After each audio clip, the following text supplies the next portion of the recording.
Good morning students, how are you? Beta, I hope that you all are fit and fine at your home. Please stay home, stay safe and eat healthy food. Okay? Now today's thought is success does not depend on the size of our brain. It totally depends on the size of our thoughts. A very good morning to all and St. Austin Senior Secondary School. Welcome again to your online platform. In this class, you will learn about chemical equation, writing chemical formulae and chemical balancing and equations. Clear? First of all, chemical reaction and chemical formulas. Chemical reaction this is a process in which a chemical changes takes place. A change where new substances formed. Class, from the previous video, I have already explained you that there are two types of reactions. One is the chemical reaction and another is physical reaction. In chemical reactions हमने देखा कि जब भी कोई reactant product के साथ दो reactant react करते हैं तो एक नया प्रोडक्ट बनाते हैं. क्लियर? सी, रिएक्टेंट का मतलब होता है बेटा वो सब्सटेंसेस जो रिएक्शन में पार्टिसिपेट कर रहे हैं. सपोज कीजिए अगर हम लोग हाइड्रोजन गैस की बात कर रहे हैं और अगर ऑक्सीजन रिएक्शन हो रहा है तो ये हाइड्रोजन और ऑक्सीजन दोनों क्या कहलाएंगे? रिएक्टेंट कहलाएंगे. क्लियर? इसी तरीके से एक सिंपल कॉमन एग्जांपल लेते हैं. अगर हम लोग चाय पीते हैं, सभी बच्चे, कुछ बच्चे, आप लोग भी चाय पीते हैं, आपके पेरेंट्स टी पीते हैं, चाय या दूध आप बच्चे पीते हैं, तो उसमें भी क्या होता है? सपोज करो मिल्क की बात करते हैं तो अगर मैंने मिल्क लिया और मिल्क में शुगर को ऐड कर दिया तो जो भी सब्सटेंस हम इनिशियल लेवल पर ले रहे हैं तो वो हमारे लिए क्या कहलाता है? रिएक्टेंट. ठीक है? तो these are the starting material, these are the substances that change when it's combined with another substances. जब दो substances आपस में जुड़ रहे हैं तो इनिशियल लेवल पे जो है वो क्या कहलाते हैं? हमारे रिएक्टेंट. बेटा रिएक्टेंट वर्ड हमेशा याद रखो, स्टार्टिंग के सब्सटेंस को रिएक्टेंट कहते हैं और एक बार जब ये रिएक्ट कर जाते हैं यानी आपस में मिक्सअप हो जाते हैं तो वो क्या बना लेते हैं? प्रोडक्ट बना लेते हैं. जैसे मिल्क और शुगर हो गए तो क्या बन जाएगा? स्वीट मिल्क, मीठा मीठा सा दूध हो जाता है. ठीक है? या फिर हाइड्रोजन और ऑक्सीजन मिल गए तो क्या बनाएंगे? वाटर. अब क्योंकि बीच में कुछ गैप सा नजर आ रहा है यानी कि ये रिएक्टेंट है और ये प्रोडक्ट है, ये तब होगा जब रिएक्शन टेक प्लेस होगी, लाइक दिस. ठीक है? तो इस तरीके से रिएक्शंस होती है. तो प्रोडक्ट हमेशा न्यू सब्सटेंस बनाता है, कभी भी प्रोडक्ट ओरिजिनलिटी को नहीं रखता है, हमेशा कुछ नया बनाएगा. These substances that results of the chemical reaction, और प्रोडक्ट हमेशा केमिकल रिएक्शन के कारण ही बनते हैं. Now, when we writing the chemical equation, there are some symbols. So let's know what are the symbols work here. First is plus. अगर कभी भी plus का साइन आप बेटा देखो तो प्लस का मतलब है कि हम उन रिएक्टेंट को, उन सब्सटेंसेस को ऐड कर रहे हैं. तो it is use to separate one reactant और प्रोडक्ट फ्रॉम अनदर. प्लस का साइन जो होता है रिएक्टेंट में भी लगता है और प्रोडक्ट में भी लगता है. ठीक है? ये एरो है. एरो जो है यूज टू सेपरेट, मतलब जनरली एरो का मतलब होता है यील्ड यानी प्रोड्यूस करना. जब भी रिएक्टेंट रिएक्ट करते हैं उनसे नया प्रोडक्ट का फॉर्मेशन जो होता है उसको, जो फॉर्मेशन हो रहा है उसको एरो से शो किया जाता है. Now next is L. कभी भी रिएक्शन में आप साइड में देखेंगे, जैसे कि मान लीजिए H2O लिखा हुआ है, अब इसके आगे छोटा सा L बन गया है तो L का मतलब क्या है? कि ये लिक्विड स्टेट में है. ठीक है? O2 लिखा हुआ है मीन्स वो गैसियस स्टेट में है. ठीक है? एक्वस का मतलब होता है सॉल्यूशन के फॉर्म में है. जैसे मान लो कि ना वाटर के अंदर अगर हमने सॉल्ट को ऐड कर दिया तो वो किस फॉर्म में आ गया? एक्वस. सॉल्ट किसका फॉर्म क्या हो गया? एक्वस, लिक्विड फॉर्म में. और कभी भी रिएक्शन के ऊपर अगर आपको ऐसा ट्राइंगल बना हुआ मिल जाए तो इट मीन्स यू हीट कर रहे हैं, हम उसके अंदर कोई हीट एनर्जी प्रोवाइड कर रहे हैं. Next is chemical equations. की केमिकल इक्वेशंस क्या होती है? एज आई टोल्ड यू कि रिएक्टेंट जो होता है रिएक्टेंट्स मीन्स ओरिजिनल प्रोडक्ट, ये यील्ड हो गया और ये प्रोडक्ट हो गया। इधर देखिए CO2 H2O, ये दो हमारे क्या हो गए रिएक्टेंट, प्लस का साइन आ रहा है यानी इन दोनों को हम लोग ऐड कर रहे हैं, ठीक है। एरो बन रहा है, एरो मीन्स यील्ड यानी प्रोड्यूस क्या कर रहा है, तो इससे बना C6H12O6 और O2 ऑक्सीजन। तो C6H12O2 शुगर का फॉर्मूला होता है, तो जब भी कार्बन डाइऑक्साइड और वाटर रिएक्ट करेंगे तो क्या बनाएंगे, ये शुगर और oxygen. Clear, sugar and oxygen का फॉर्मेशन होगा। अब यहाँ पे देख लीजिए, अगर क्लास किसी भी इक्वेशन के अंदर, ये सबसे इम्पॉर्टेंट थिंग है, ये समझ लीजिए कि अगर यहाँ लेफ्ट हैंड साइड पे किसी भी मॉलिक्यूल के लेफ्ट हैंड साइड पे कोई नंबर लिखा हुआ है तो वो हमेशा मॉलिक्यूल्स को शो करता है कि कितने मॉलिक्यूल्स वहाँ पर वर्क कर रहे हैं। यानी कार्बन डाइऑक्साइड के कितने मॉलिक्यूल्स रिएक्ट कर रहे हैं, 6। वाटर के कितने मॉलिक्यूल्स रिएक्ट कर रहे हैं, 6।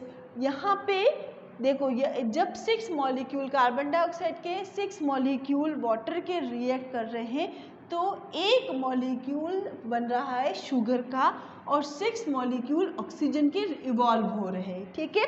फर्स्ट थिंग, यहाँ नीचे की साइड में आपको नंबर्स दिख रहे हैं, जैसे कि ये नंबर, ये कहलाते हैं एटम्स, कि कितने एटम्स पार्टिसिपेट कर रहे हैं किसी भी रिएक्शन के अंदर।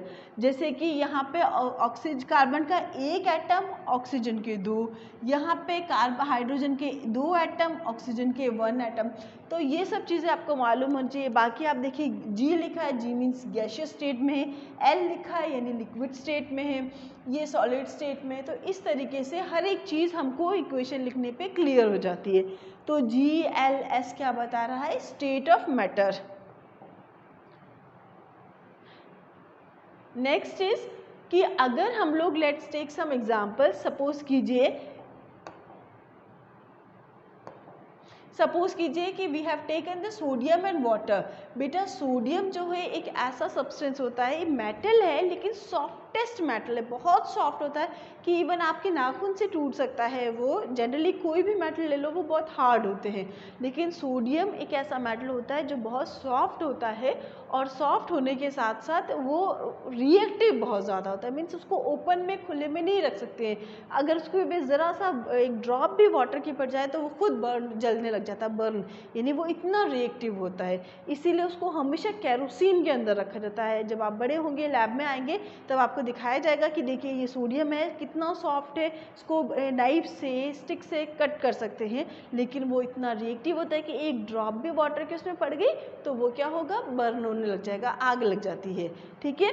तो उसको एक पीस को लेते हैं सब केयरफुली और फिर अगर उसका वाटर के साथ रिएक्शन कराते हैं, मतलब वाटर में उसको डाल रहे हैं, तो वो क्यों बर्न हो जाता है, क्योंकि उससे क्या बन जाती है, सोडियम हाइड्रोक्साइड और हाइड्रोजन गैस निकलती है। वो हाइड्रोजन गैस, क्योंकि आपको पता है होना चाहिए कि कुछ गैसेस की कुछ प्रॉपर्टीज़ होती हैं, तो उनमें से जैसे ऑक्सीजन की प्रॉपर्टी क्या होती है कि ऑक्सीजन हेल्प करती है बर्निंग में, किसी भी चीज़ को जलाने में ऑक्सीजन सपोर्ट करती है। और कार्बन डाइऑक्साइड का क्या है, carbon dioxide is a extinguisher, fire extinguisher होती है। कि अगर, क्योंकि आप कैंडल को ही एग्जांपल ले लो, एक कैंडल है, लिट किया, ब्लो करते हो माउथ से, तो माउथ से कौन सी गैस इवॉल्व होती है, कार्बन डाइऑक्साइड गैस, तो उससे वो बुझ जाती है। तो कार्बन डाइऑक्साइड का फंक्शन क्या है, फायर एक्सटिंग्विशर का। लेकिन हाइड्रोजन एक ऐसी गैस होती है क्लास, हाइड्रोजन एक ऐसी गैस है जो खुद बर्न हो जाती है। अगर ये कांटेक्ट में बाहर आती है तो ये खुद ही जलने लग जाती है, ठीक है। इसीलिए सोडियम और वाटर के रिएक्शन से जो गैस इवॉल्व होती है वो होती है हाइड्रोजन गैस, और जैसे ही ये कांटेक्ट में, एयर के कांटेक्ट में आती है, ये बाहर निकलती है, वैसे ये बर्न होने लग जाती है, ठीक है। अब इसका रिएक्शन चेक कर लेते हैं। देखिए सोडियम सॉलिड के फॉर्म में, वाटर लिक्विड है, जब ये दोनों ने रिएक्ट किया तो बनाया सोडियम हाइड्रोक्साइड और H2 गैस, ठीक है। तो NaOH तो हमारा, और H2 तो क्या हो गया, हमारा प्रोडक्ट हो गया, और Na और H2 हमारे लिए क्या हो गए, रिएक्टेंट हो गए, ठीक है। लिक्विड आपको समझ में आ गया, ये कोएफिशिएंट यानी कि नंबर ऑफ मॉलिक्यूल्स को रिप्रेजेंट कर रहा है। Now let's try some more examples. Magnesium solid form में है, क्लोरीन गैस के फॉर्म में है, तो इससे क्या बन गया, MgCl2। यानी मैग्नीशियम क्लोराइड। अब इसको बैलेंस करना भी क्लास हाथों हाथ देख लीजिए कि क्या ये इक्वेशन बैलेंस है या नहीं, क्योंकि बेसिकली बैलेंसिंग का ही क्वेश्चन एग्जाम में पूछा जाता है। तो देखो मैग्नीशियम के कितने एटम्स हैं यहाँ पर 1, ठीक है, यहाँ पर कितना है 1 और क्लोरीन के कितने 2, तो यानी ये इक्वेशन बैलेंस्ड है। Next is carbon and oxygen. Carbon के एक एटम है, यहाँ पर भी देखो CO2 और एनर्जी रिलीज हो रही, मीन्स ये भी इक्वेशन बैलेंस्ड है।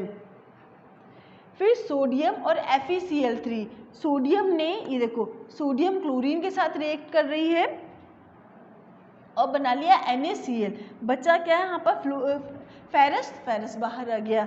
Next is H2O Br2, hydrogen bromide से बना लेगी रिएक्शन। तो इस तरीके से रिएक्शंस बनती रहती हैं और बैलेंस भी इसी तरह से होंगी।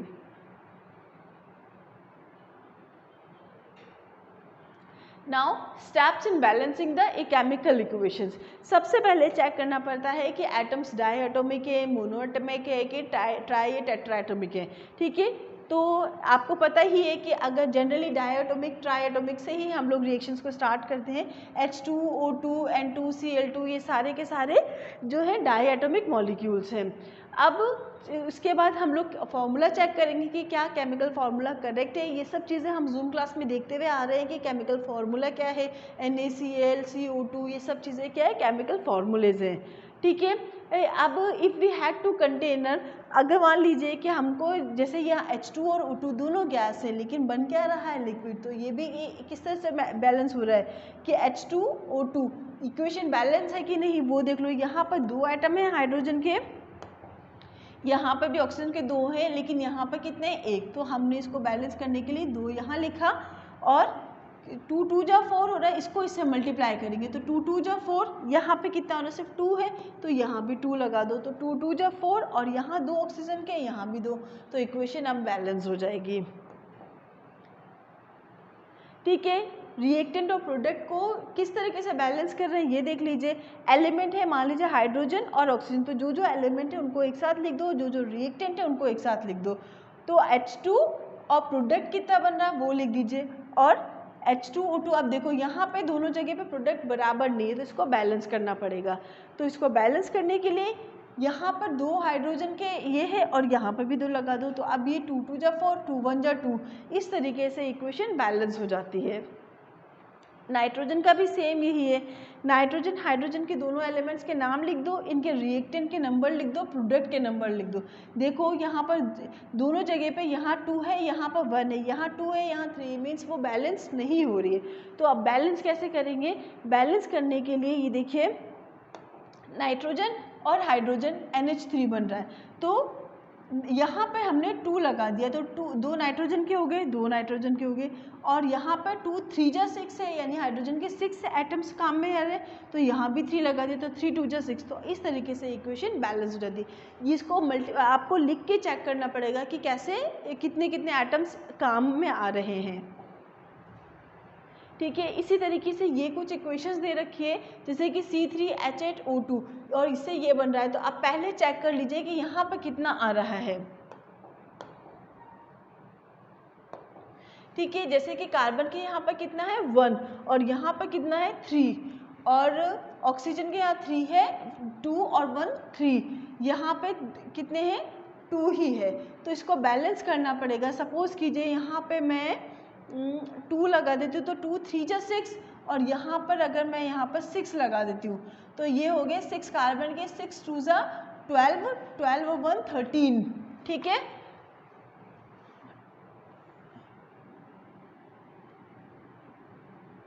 इस तरह से यहाँ पर भी इसको लगा के मतलब 1 by 1 step by step check करना पड़ता है। तो अब इसको चेक करेंगे हम लोग। 6 2 जा 12, 6 2 जा 12 और 1 यहाँ पर 13 हो रहा है, तो अगर मैंने यहाँ पर भी 2 लगा दिया है, बल्कि यहाँ पर 2 नहीं लगेगा, यहाँ पर 8 2 जा 16 हो रहा है, तो और इक्वेशन बैलेंस करेंगे हम लोग। 8 लगाइए, ठीक है, तो यहाँ पर 8 2 जा 16 हो गया, ये भी 8 2 जा 16 हो गया। अब ये हुआ 8 और 12 कितने हो गए 16, तो इस तरीके से इक्वेशन बैलेंस हो जाती है। तो बाकी की इक्वेशंस को भी क्लास आप इसी से नोट करके आप बैलेंस करके मुझको दिखाएंगे। नाउ कुछ मोर रिएक्शन है, ये सारे रिएक्शंस आपकी ही बुक में दे रखी थी। जैसे मैग्नीशियम है, मैग्नीशियम प्लस ऑक्सीजन लिया, इसको बैलेंस किया तो बन रहा है MgO। ठीक है, अब MgO यहाँ पर कितना है एटम, एक, यहाँ पर कितना है 2। तो अगर मैंने इसको भी 2 कर दिया तो यहाँ पर 2 मॉलिक्यूल मैग्नीशियम के बन रहे हैं, 2 मॉलिक्यूल ऑक्सीजन के, और यहाँ पर भी कर दिया 2, तो ये बन गया मैग्नीशियम ऑक्साइड। ऐसे ही सोडियम और क्लोराइड के अभी अपन ने चेक किया था, क्लोरीन है तो यहाँ पर गैस है और ये बन गया NaCl। सोडियम क्लोराइड का यही फॉर्मूला होता है। अब यहाँ पर क्लोरीन के कितने हैं 2, तो मैंने इसको भी यहाँ पर लिखा 2। ठीक है, अब यहाँ लगा दो 2, ये बन गया इक्वेशन बैलेंस्ड। ऐसे ही एल्यूमिनियम है प्लस क्लोरीन है Cl2, तो ये क्या बन गया Al2Cl3। ठीक है, अब यहाँ पर क्लोरीन के कितने हो रहे हैं 3, तो इसको ऐसे लिख दो 3 2 6, यहाँ पे लिख दीजिए, और ये हो गया 4, तो यहाँ लगा दो 4। इस तरीके से बेटा ये जितना प्रैक्टिस करोगे उतने ही ये रिएक्शंस क्लियर होंगे, उतनी अच्छी तरह से ये चीज़ें समझ में आएंगी। ठीक है, फिर भी अगर कहीं डाउट होता है तो आप मुझसे पूछिएगा। ठीक है, आई होप कहीं पर भी आपको कोई भी डाउट हो रहा है प्लीज़ पूछ लीजिएगा, और आई होप आपको ये चैप्टर समझ में आ गया होगा। Thank you.